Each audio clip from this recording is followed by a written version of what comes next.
Welcome back to my channel.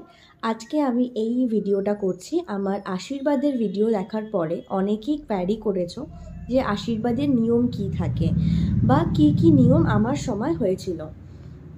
তোমাদের সামনে যাদের বিয়ে আছে তারা হয়তো চিন্তিত এবং তোমরা কনফিউজ যে কি কি নিয়ম আশীর্বাদে হবে। তাদেরকে বলে রাখি, আশীর্বাদ দু রকমভাবে করা যেতে পারে। যেটা সাধারণত হয়ে থাকে, মেয়ের বাড়ির গুরুজনরা মাছ, মিষ্টি এবং ছেলের জন্য বস্ত্র বা উপহার নিয়ে ছেলের বাড়িতে যান এবং ছেলেকে মেয়ের বাড়ির গুরুজনরা আশীর্বাদ করে বিয়ের জন্য। তারপরে একটা দিন ঠিক করা হয় যেখানে ছেলের বাড়ির গুরুজনরা মেয়ের জন্য বস্ত্র, উপহার এবং মাছ, মিষ্টি এইসব নিয়ে মেয়ের বাড়িতে এসে মেয়েকে আশীর্বাদ করে যান।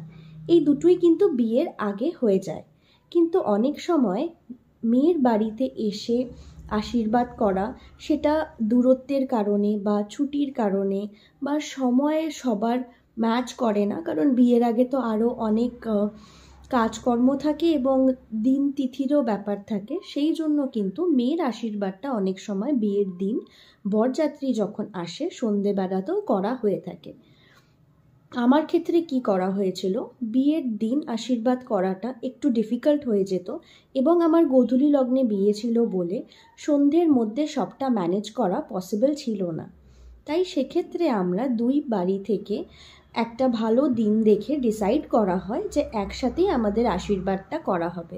সেক্ষেত্রে ছেলেকে প্রথমে আমার বাড়ির লোকজন আশীর্বাদ করে এবং কিছুটা সময় বাদে তাদের বাড়ির মানে ছেলের বাড়ির লোকজন আমাকে আশীর্বাদ করে।